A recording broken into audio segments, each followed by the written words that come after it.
What's up, man? None. You having a good day? Yeah. Where are you out of? Why do you guys say electricity? I don't know. I don't know. Usually I don't. It's probably because I'm wearing this shirt. Oh, nice. I gave a talk this morning in Tampa, and we're like an hour away from Tampa. So gave a talk and then ran straight down here, right into the podcast, right on time. Oh, nice. Yeah. What type of poster you got behind you? Ooh. The By the Core. way, Have you ever seen that movie? no, is it good? It's awesome. It's horrible. It's one of the awesome. It's like one of those sci-fi movies that everything's wrong in it, where every single piece of science is bad. I love it. Yeah. Dude, so this is the podcast, by the way. It's just Oh, us talking. There's no like big intro or anything like that. It's just us hanging out. that's cool. Yeah. There's actually a story behind that one if you want to ask it later or something. Please, no. I think now's the moment. Now's the moment. Mm. So yeah, basically, when I was at Hyland, when I first started at Hyland, maybe a year into it, I'm sitting there, and we were pretty small back then, so we're about like 3,500 people now or something like that. I was employee 33 back in '97, and it was probably not even a year into it, and the CTO at the time and our CEO called me in their office, and they said, "Hey, how'd you like to rewrite our product for the web?" And I was like, "Hey, why not? Sure." And so I'm like, why? Like, is there a reason? And they were basically like, "Well, because we sold it." So I'm like, "Oh, all right, that's great. So you sold it." And so I'm like, so basically, I was kind of like the father of this kind of rewrite, if you will. So taking us from this like C++ application, client application written in MFC to kind of to the web, I guess. And so we had to give it a name. And right around that time, I named it the Core, right? So the Core was like the foundation, the platform for what this stuff was going to be built on. And maybe a month or two later, the movie came out, and it had Hilary Swank and I forget the guy's name, but it's just a horrible sci-fi movie. But it came out like after I had named it the Core, so I was like, man, they totally stole my name, right? And so I was talking to the CFO, Chris Hyland, at the time, and I said, man, I really got to have that poster because it was up at the theater. It was one of those posters that was kind of like wallpapered to the wall. Yeah. And like, yeah, I really want that poster because they stole my name. I want to frame it. And so he comes in the next day. He literally went to the theater and paid the guy at the theater to tear down the poster. He had it rolled up sitting on my desk with the stickies on, the sticky tackiness on the back and all. So he basically paid the guy at the theater, our CFO paid the guy at the theater to, rip it down off the wall and give it to me so I could frame it. And incidentally, it's actually my birthday too, March 28th. What? Birthday. So there's a lot of meaning behind this this movie. So. And that's the one I'm looking at right now. That's the actual one, right? That's the actual movie poster. Yeah, they basically drill down. They basically the core of the Earth stops spinning, and so all the effects that you get when you lose the Earth's magnetic field, all the bad things happen, like the solar flares start coming in, and birds can't navigate, and all the crazy things that will happen if you don't have a spinning core. And so they build a vehicle, and Hilary Swank and I forget the guy's name, and they get into this vehicle and they drill down to the core to kind of reset the spin. So, and all the science is horrible. Yes, and you've got to love it because didn't you do an internship at NASA? I did. Yes, exactly. So, yeah, I was at NASA for 4 years, right out of high school. The guidance counselor in high school was basically, there was a valedictorian and a salutatorian, and since I got second place, he gave me a consolation prize, and he said, do you want to go work at NASA? And I was like, all right. So he kind of recommended me to work at NASA. So I was at NASA for 4 years while I was going through college. So I worked in the satellite communications division at NASA. And actually, I in fact worked on the ACTS satellite, which was the prototype for the low Earth orbit satellites that now run our phones. So really, yeah. So that's kind amazing. of cool trivia. Yeah, the ACTS satellite was basically one of the first satellites that has some of the technology that the modern day satellites have to kind of support modern telecom. I love it. We had last week on the show the CTO of NASA. Oh, nice. Yeah, Nice. Douglas Terrier. He's so bright, man. He's just coolest guy.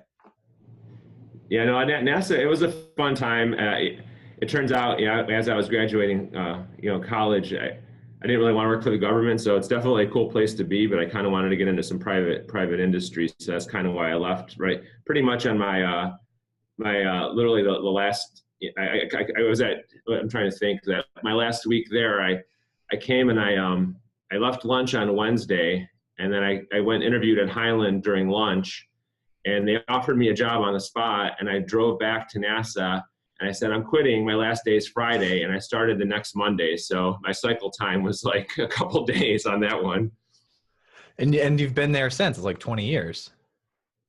Yeah, yeah, 21, yeah, 21 plus years now. Yeah, I left NASA. I was at 93, 97. I was at NASA, and I got my electrical engineering degree from Cleveland State. And then 97, July 97, I left NASA, and I came to work at Hyland. So tell me a little bit about the progress. I mean, most people have a career where they're just jumping around, right?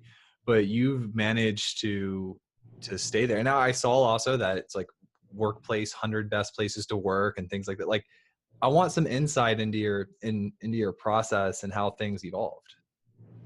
Um, all right, well, that's fair. So, I mean, yeah, being here 21 years I got a lot of interesting stories, and I've seen a lot of evolution. I mean, honestly, one of the reasons I came, in the first place was, so while I was working at NASA, I was at college at Cleveland State, and my degree is actually electrical engineering, and I really haven't used the electrical part of my degree ever. I guess back in the day, everybody told me, engineers make all the money, computer scientists don't make anything. So I kind of broke the mold. I spent my 4 years, and I wanted to kind of get my 4 years and out. I actually graduated not my class in electrical engineering, but I had one of my computer courses with a dude named Cal, and his brother actually made a Case Western Reserve with our CTO. And he's like, hey, I'm getting this job at Hyland Software. You got to go interview at this place. So I'm like, it was right, towards the tail end where we're about to graduate. And so Cal's brother, Syed, roomed with Miguel. So that's kind of how I got the interview. And so I go into the interview, and the Packy Hyland Jr., the CEO, interviewed me. And then Miguel Zubizarreta, the CTO, he came to interview me. He was wearing sweatpants, and he had an Indians T-shirt that was like down to his knees. And I'm like, this is the place I want to work, because I was like, if I could wear this kind of stuff every day. And I was just at NASA for 4 years too, and I was like, I just want to write some software. There, I was probably employee 33 at the time. Obviously it was a Cleveland startup. Probably right around that, I guess that the first .com era kind of bubble, if you will. But being a part of a startup in the Cleveland area, I think was cool. Just kind of seeing the culture and what he was doing there. So that's kind of what led me to, basically say yes and hop on over. That's excellent, man. Yeah. You look super comfortable. I like the shirt. Yeah.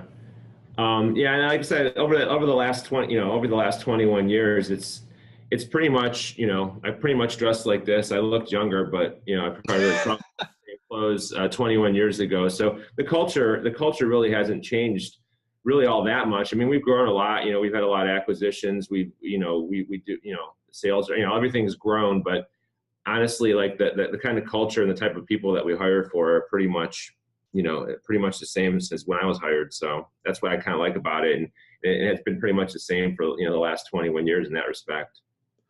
And do you currently have a CTO or a CIO, or do you sort of operate as that?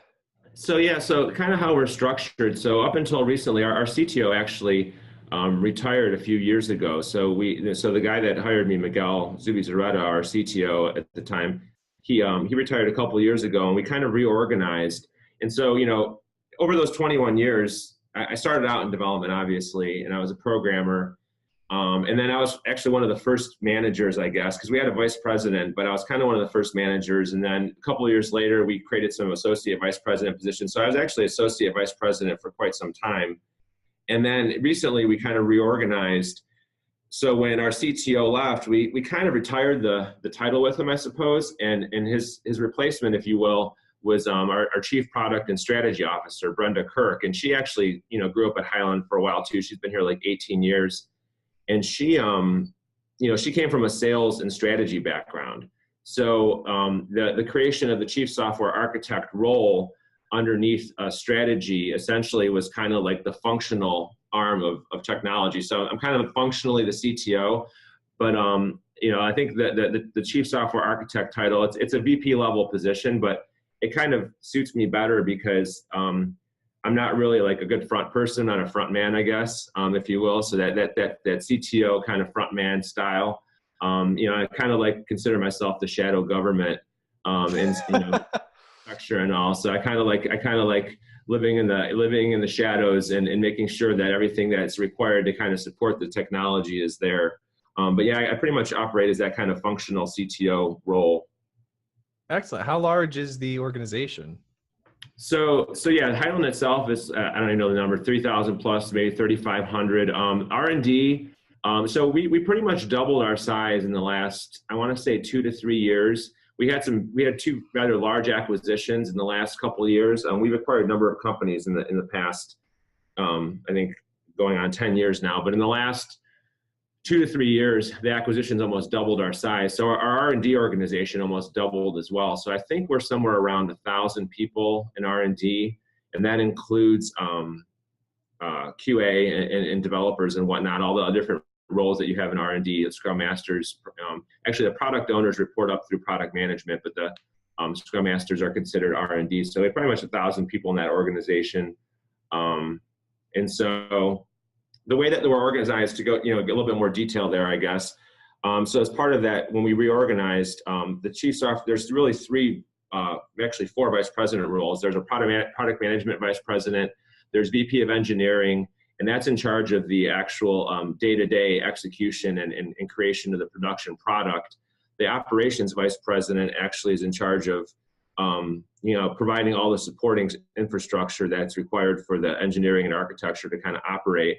And then there's myself. So a lot of the R&D organization reports up through engineering, and all the architects are actually a dotted line to me.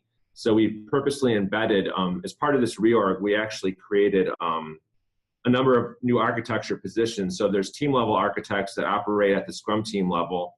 There's principal architects that operate at the program level. We actually implemented, as part of this reorg, Agile across the entire organization, as well as scaled Agile framework. So SAFe, I don't know if you're familiar with the scaled Agile framework and the term SAFe. We've implemented that so that the principal architects operate at the program level.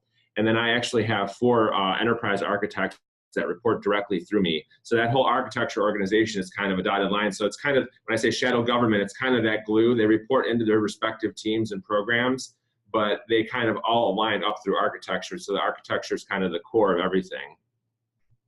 And yeah, that sounds smart. Yeah. And then you're the lead of those, you're the leader of the shadow government. Yeah, I guess, yeah.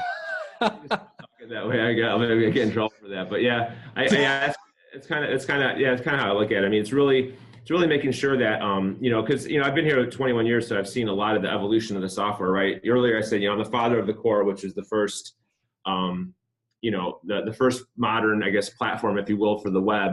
But over time, we kind of still we still have somewhat of a monolithic back end architecture. So we're currently in a modernization phase right now.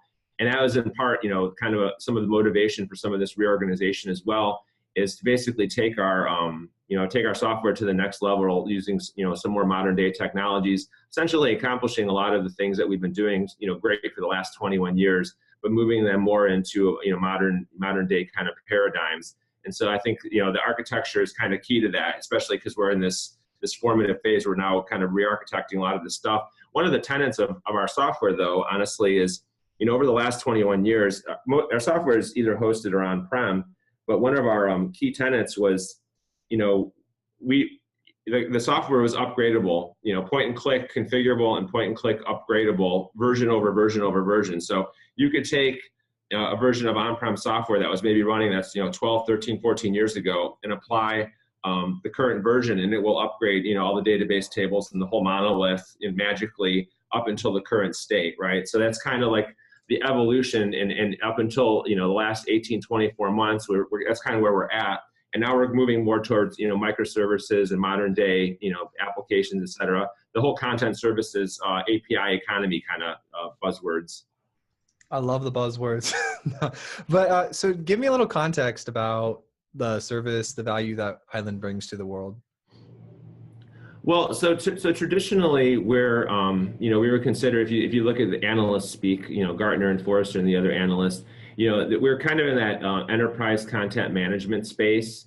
So there's a lot of consolidation over the years, but essentially, document, storage, archive, search, business process management, workflow, customer correspondence management, all those things that basically you do with content, whether it's ingesting content, whether it comes electronically or via paper, and then doing something with that content. So whether you're routing the content or providing some kind of analysis on the content, and then perhaps outputting that content to some kind of format. So picture it's called release of information. So a patient wants to request their medical information.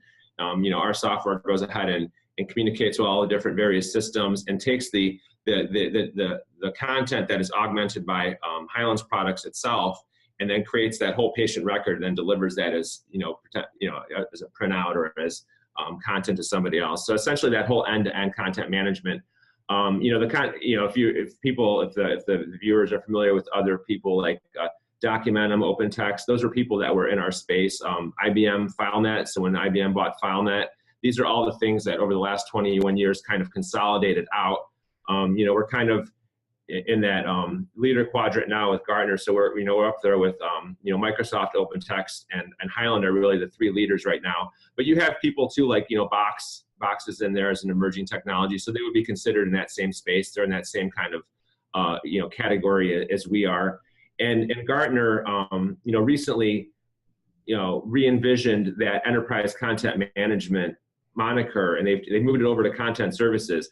And it's essentially, the same capabilities, but with enterprise content management, there was a bigger focus on the management and the repository, and where content services is focusing on the use cases. So how do you take that content, instead of just managing it and letting it kind of sit there, how do you expose that content via via APIs and components and different persona-based applications, so you can actually leverage the content that you have in those various use cases.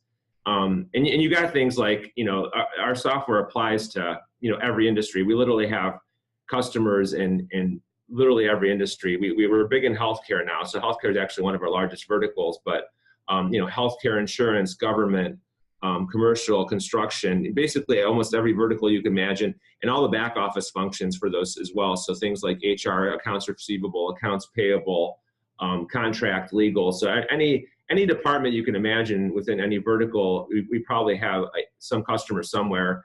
And now with a lot of our recent acquisitions too, our geographies are everywhere. We have offices all over the globe, and customers really all over the globe as well. So we basically touch every industry. Government is another one, city, state, not so much federal, but we're getting more in the federal government, but city, county, and state governments. So basically every vertical you can imagine. And so as you grew and ended up becoming the leader of these architects, like what did you, was it difficult for you to learn more of the people skills or the human component of working in groups, or was it pretty easy? That's a good question. I'm kind of a big introvert, but I think, what happens over time is, you kind of learn to play that extroverted bit, and you kind of learn from, all the hands-on and all the courses that they kind of put you through. And as you interact more with leaders, right? So as I kind of grew through the organization, I, interacted more with some of these executives, and being as small as we were, it was kind of nice because you get to interact with some of those executives sooner, right? So like you're talking to VPs when you're 80 person, or, it's harder if you enter a, 5,000 person organization, you're not just, elbow to elbow with the CEO, but back in the day, you were really with literally the C levels are like, were your buds, right? And so you kind of learned, it was really great to learn from them, very early on, and kind of a lot of that rubbed off, I guess, is what I'm trying to say. And so I think I picked up a lot of that, the people skills from actually working with the executives and the vice presidents really early on, just because it was possible when you're in a startup like that. Yeah, if you do the things that great leaders do, you mimic them, you become one of them, right? It rubs off. So do you have and not to put you on the spot, it just popped up in my head. So like now that you're at the top of this large organization, do you have any way that you're helping your younger, architects or engineers get closer to these people so they can benefit from that? So yeah, I think we have when we reorganized the department, we created a number of things. So for instance, this whole concept of the team architect, the principal architect, and the enterprise architect. Those enterprise architects are essentially kind of vice president class people. So they're architects, kind of like, I guess, me, if you want to look at it that way. And there's a whole mentorship program that's set up. So even though the architects are reporting into their respective areas, so that the team architects report up through R&D managers, the principal architects up through directors, but they actually have that same dotted line. There's a dotted line hierarchy through the architecture group too. So they're actually, the Dev 4s are being mentored by the team architects are also called Dev 4s. That's why I'm calling them that. And then they're protected by the principal architects. And then in turn, they're mentored by the enterprise architects. And we put them through we actually call that whole group technical leadership. We call it leadership for a reason, because we don't just consider them, architects or, programmers. They go through leadership training as well. That's awesome. And a lot of them, honestly, so when we actually introduced the role, a lot of them came out of their other roles. So there are some architects that, they originally were, programmers that became R&D managers or directors, and in some cases came back out of that into these architect roles. In fact, one of my enterprise architects was one of the associate vice presidents that was along with me for the ride here. He's actually been here 1 year longer than I have. Wow. Yeah, Dan Wilson, he was one of the associate vice presidents with me, but he's one of my enterprise architects now. But yeah. How many, are there a lot of the original 33 around? That's funny that you mentioned, because I actually I went into our systems and I was curious what my seniority was. I'm like, well, exactly where am I in the seniority chain now? Because people did retire. There was some attrition. So I'm actually number 14 of those 33 now. So at least if you do the math, at least 19 of those people weren't there of the original 33, but there's at least 13 people below me, or 13 people ahead of me. Not all of them vice presidents that are still here. Wow, that's a sticky company, man. Yeah. Oh, absolutely. Actually, it's funny that you mentioned that. Our retention rate within the company is actually pretty low, but within R&D itself is actually very low. I mean, I don't know what the current numbers are at, but I think typical numbers for the industry, I don't know, I want to say 8 to 10%, maybe closer to 10%. Our retention rates within R&D are like maybe 3-4%. I mean, I'm sorry. So your retention rate's like 97%, and your attrition rate's like 3%. Yeah. Sorry. Yeah, our retention rate, our turnover, the inverse. Yes, the turnover rate is like 3-4, where normally it should be like 8 to 10. You're right. Exactly. Okay, cool. I was just like, yeah. It's semantics. We get like turnover, retention, whatever. Yeah, it's all the same. Basically, it's sticky. People stay. They like what we're doing. And where are you located, like physically? Are you still in the same spot? Yeah. So that's another interesting question. So, yeah, I've been from this area my whole life. I grew up in the area called Parma, but moved over to where the company was located in Westlake. So we're a suburb of Cleveland. The last couple of years, though, I actually ended up buying a house in Florida. So I do spend half my time down in Florida now. So I spent about 5 months down. The last 3 years I've been, and I fly back and forth during the winter, but I've became an early snowbird, unfortunately. So Where in Florida? Melbourne Beach on the Atlantic. Melbourne. You're right by NASA, dude. Come on. I know, seriously, exactly. So did you grow up over there? Is that how you got NASA? No. I grew up at NASA Lewis Research Center, is right by the airport. So that's how we have a NASA in Cleveland. So I was at okay. So NASA, now it's NASA Glenn, I believe. But yeah, when years ago it was NASA Lewis, and they're right next to Cleveland Hopkins Airport. So that's kind of was where I spent 4 of my years. So no, I didn't grow up there. I've been a Clevelander my whole life, but The winters have been getting rough, so I basically decided to kind of split my year down there. And the whole remote technology, you see me on the owl, you can tell I got some pretty good technology now, so it doesn't really affect it too much. And again, I fly in and out during that time. It's a pretty easy flight from Orlando. Yeah, I mean, I'm like an hour and a half from Orlando. So, can you see from Melbourne, can you see the SpaceX launches like at 1 a.m.? Actually, yeah, that's a funny story. So there's a bar that I go to pick up. So I go, usually my routine is I work, I'll go to the gym, and then on the way home I'll pick up food for my wife. It's basically takeout kind of people. And there's a bar on the beach called Sands Bar. It's also called Bikini Bar. And I'm there one day. I go to the gym, I go to the Bikini Bar, and I'm like, I order my food, and there's a bunch of people, and they're all facing north, right? And I'm like, and the waitress is like, she's like, oh, it's another launch, because they're like on the beach right there. They see it constantly, right? And I'm like, oh, and I like turn, and here's this one of the SpaceX rockets is like, and it's already like, it's still very visible. It's got the big smoke trail, but it's still far enough away. Cape Canaveral's like, I still want to say from that bar, it's probably still a good 15, 20 miles maybe north of me. But all of a sudden, the sound wave hits you, right? It's like dead silence, and you see this rocket clear as day. You see the smoke trail, and then all of a sudden, so yeah, everybody's watching this rocket launch, and I'm just waiting for my shrimp, and I didn't even realize there's a rocket launch, and I was like, oh, duh. And honestly, I haven't really looked to see if I could see it from my house because I'm a little bit south of there.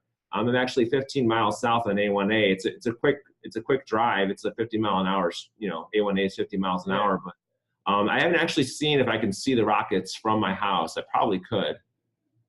That'd be interesting. Yeah, because I looked up the launch schedule because, I got my wife and my daughter, and we were thinking, maybe go see a launch. But they're all like at 1 and 2 a.m. They're really late. Like there's not a lot of launches that happen in outside of those hours.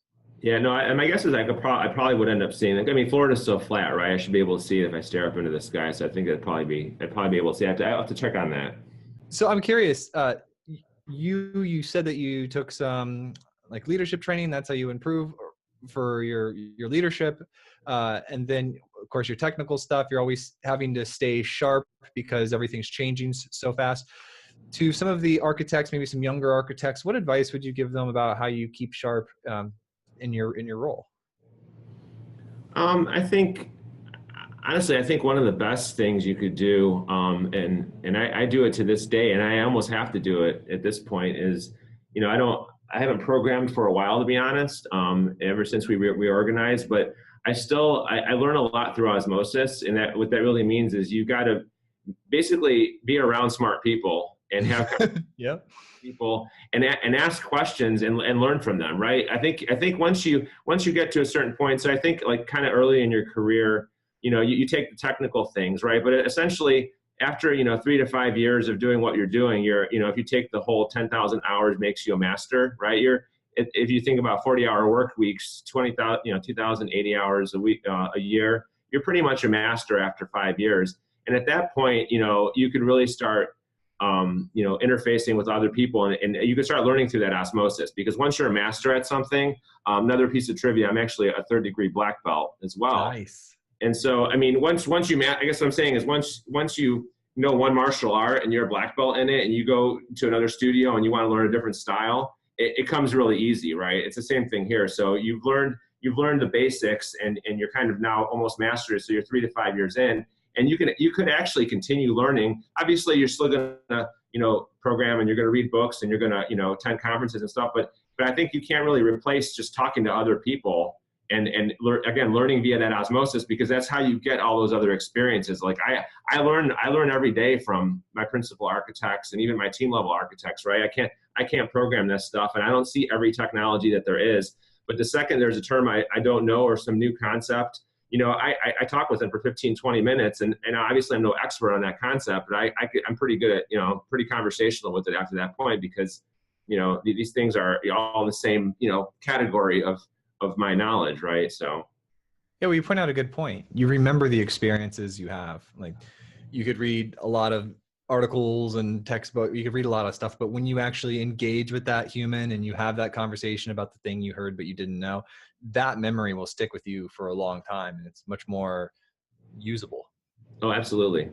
Yeah, that's awesome. So the team that you have, you like, what opportunities do you have to speak regularly? Do you do like a morning meeting? Do you do a weekly meeting? How do you engage with your team regularly? So departmentally, we have, so there's a number of different teams. So again, it kind of in my role, I kind of cross cut as well. So when it comes to the architects themselves, we've just instituted some workshops. So just the other day, we had a full day long workshop where we actually did some education up front, and then we spent some of the afternoon kind of looking at their respective areas and their products and kind of designing like technical roadmaps for those. So there's some training involved there. So we had a number of points there, and there's going to be a number of workshops going on in the future as well. We do have all hands meetings, so we have all hands R&D meetings typically once a month. And then there's other leadership meetings that occur, probably, every quarter, every other month. So there's a number of opportunities to talk to different levels. So I work a lot with the directors as well.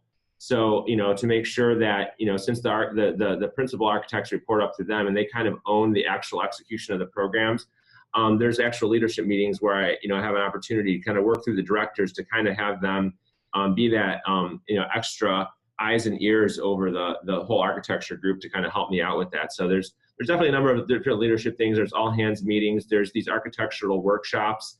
We have these tech leadership forums where there's just the time, that's kind of more informal, where the architects kind of get together, and sometimes they'll have me talk if there's a topic they want me to talk about, but usually I kind of just stay out of their way and I just say hi, and they kind of do an information exchange amongst themselves there. So I think there's all those kind of things going on. We also have heavy participants. A lot of them are volunteers we do a lot of community outreach. So 7th grade through 12th grade, we do a lot of field trips and shadowing, but we also hold tech camps, programming boot camps, tech camps, and other events actually here at Hyland for 7th through 12th graders. And a lot of those people actually are volunteers there as well. That's amazing. You have a very living organization. There's a lot happening, like a lot of engagement, a lot of culture, a lot of people getting together and sharing. And that's really good. Yeah, actually, that one of the things that one of the boards I'm on a local board as well. Some of this engagement that we kind of instituted here at Hyland. There's a local board called Right, and they're really concerned with attracting, preparing, and placing students within Northeast Ohio. So it's not even really a nonprofit. It's more of a gathering of local executives. So we have CIOs and CEOs from some of the local companies like Eaton and Sherwin-Williams and Cleveland Clinic. And then we actually have universities on our board as well. And like, again, the whole purpose of that organization is to really ensure, and this is kind of how this bled into, because I actually, the whole community outreach piece kind of grew out of my organizational structure a number of years ago. And it was kind of inspired by my participation on that board. So that kind of connects the dots here. So a lot of the community outreach stuff that we were doing, at least on the technical side in terms of these camps and whatnot, was somewhat inspired by participation on this local board, whose sole purpose was to, again, attract, prepare, and place students within the region, because we found that if you can get to the students earlier, 7th, 8th, 9th, 10th, and they create a connection with you, it's okay if they go to, university or college somewhere else, they'll want to come back, right? And we're not the West Coast, right? I mean, just be honest, we're Cleveland. And so you got to do whatever it takes to kind of create that stickiness, if you will, with the local, people. That's really smart. I like you're one of the companies that I'd like to come like learn from. At open invite whenever you like. Yeah, the way you've been able to structure your leadership with engineers, because look, I started out in engineering and then moved into team lead, and it wasn't an easy transition for me to go from being so quiet and detailed and analytical to working with people. And so it wasn't super easy, and so my thing in life now is helping people through podcast content and the books and everything, just by them being able to hear, like exactly what you were talking about earlier, when they can on their drive in listen to you talk about it, that helps them. They'll take something from that, right? And so Yep. you have successfully done this at scale for engineers, and it would totally be cool to talk to whoever is putting together, you and whoever's putting together that stuff, to see what you've learned from like the trial and failure of mentoring up these engineers. Well, and the other cool thing I think about this is that, I said we did a lot of acquisitions. When we do the acquisitions, we actually, in addition to all the other reasons one would do an acquisition, we actually do look for cultural fit. And so even these last two acquisitions that I described, they were very well aligned from a people perspective, similar attitude, similar culture. And I think, we actually leverage a lot of, what we learned from them in some of these areas. So for example, one of the acquisitions that we had done, they had a much more formal architecture group than we did. And so one of my enterprise architects is actually one of the people from that acquisition. And she actually helped kind of grow some of this stuff, because they actually had a more formal architect. So we leverage, we don't just say, hey, we're going to gobble up these companies or whatever. We leverage the, kind of their expertise in these areas. They definitely had a much more, mature architectural organization. So, and I already spun up the whole architecture group, and I'm like, hey, this is interesting. Tell me what like, let me learn from you. And so like we learned a lot from that acquisition on the architecture side. And, one of the other organizations that we had a very strong product management function, for example. So there was a lot of things we learned from them on the product management side as well. But I think that can only happen when you acquire people that have a cultural fit, Mm-hmm. right? When they're more like you, that's kind of how you can learn those things more readily.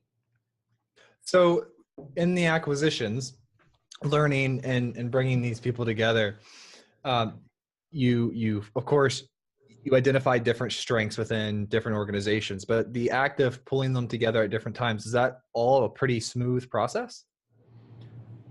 I think we've gotten better at it over time. I don't know the exact number. We've done, 12, 13, 14 over the last number of years, which made the last, they get smoother as they go. The one acquisition of one of our, former, way back in the day, they're kind of our nemesis, which is interesting. This is like 15, 20 years ago, but now that, we're best friends now, obviously. But, that was the largest one. I think that one might've been, I want to say, I don't know, at the time, we might've been 1,500 employees, and then we brought in about 800. Mm-hmm. And that one actually went fairly smoothly. We had a number under our belt. That happened to be the largest one, though. But that one actually did go smoothly. We brought on a number of geographies, a number of products, but I think as we've done it enough times, and because, like I said, there is that kind of cultural fit, it was kind of eerie in some ways when we were, once, because during an acquisition, there's some things that you can't see, right? You're kind of like buying a house and not being able to see inside the house, right? But then afterwards, you learn a lot more about it, and you're like, and you're kind of amazed that there a lot of the trajectory that some of these guys were on are the same trajectory that we were on as well, which actually speaks a lot to, kind of their thought processes and somewhat validating, I guess, too. So, yeah. So when you mentioned a lot about culture, engineers, we have a lot of engineers, both team members and leaders that listen. So could you describe the profile of like an ideal cultural fit of an engineer or a product manager, or just in general?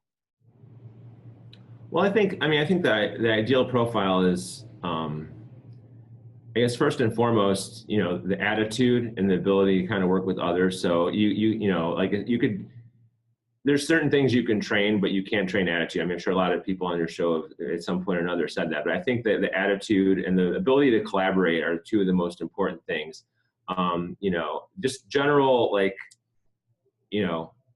skills, can be trained or retrained, but I think definitely the ability for people to, work through problems, I guess, right? Because there's going to be friction. If you think about, an agile team or an organization, right? You have, at the agile level, you've got scrum masters and you've got product owners and you've got your developers, you have architects. There's all these different roles, right?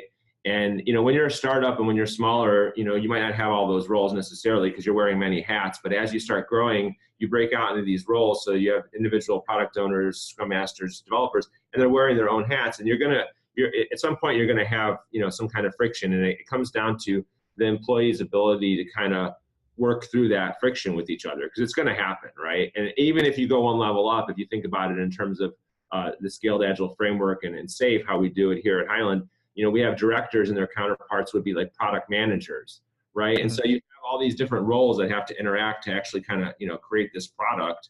And, and there's going to be, and actually the architects too at that program level, I guess.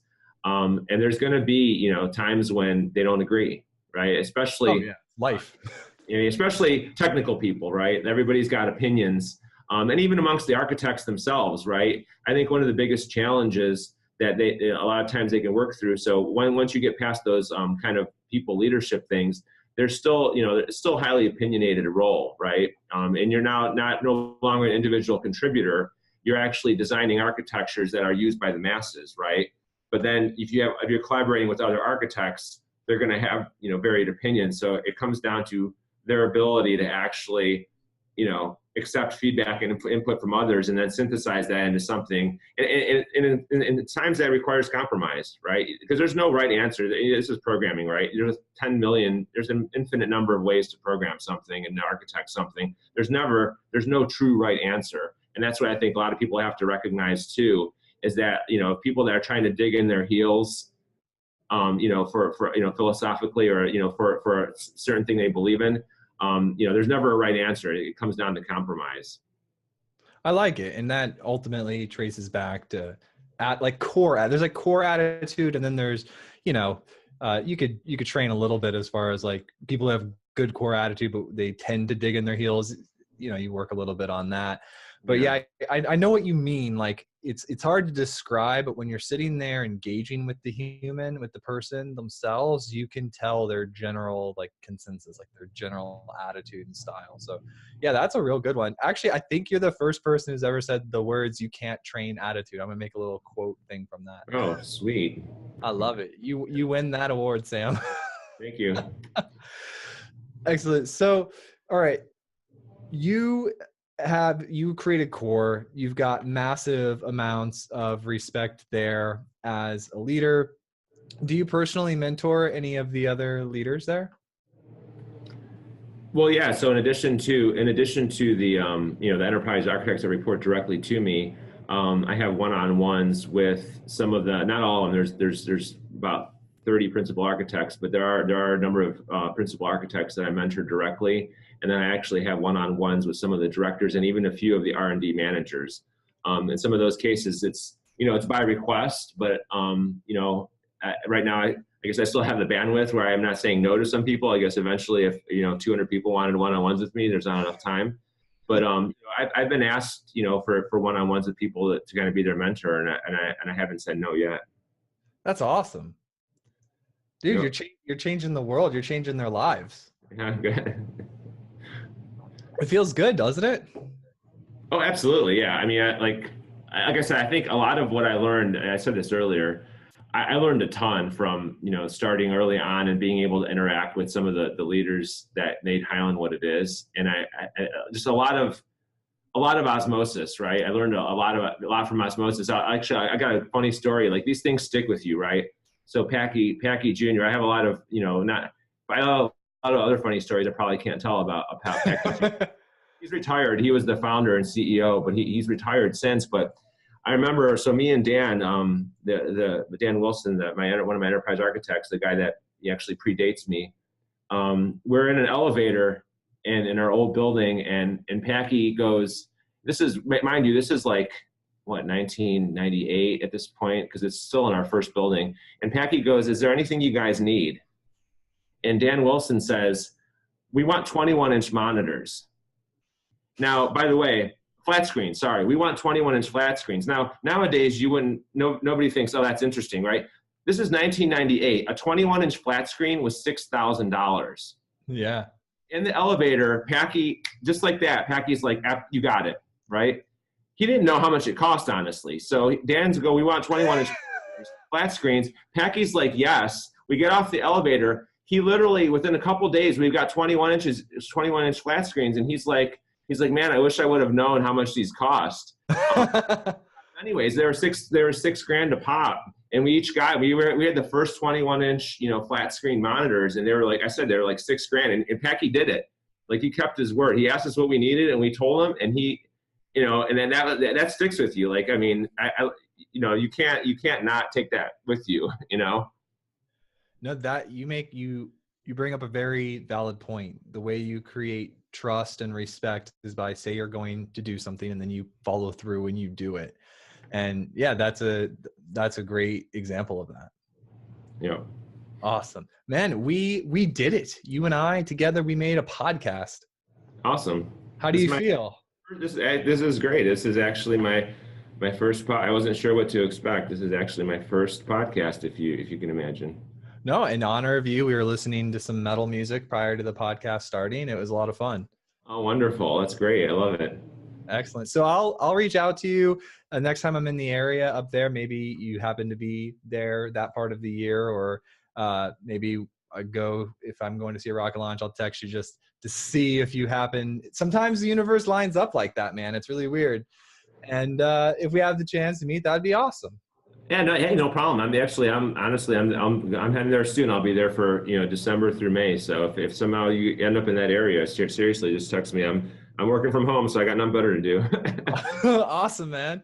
I'll let you know. And then Jake will be in touch, the producer, and then your PR people, everything will come back full circle. I'm going to add you on LinkedIn if we're not already connected, so that when we post clips of the podcast, you show up, and make sure to send it out to your engineers so that they can learn and like mimic from you and hear more about the person that's at the top of their company, so they can level up in their career as well.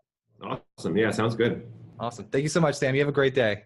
All right. Thanks, sir. Yep. See ya. Later. All right.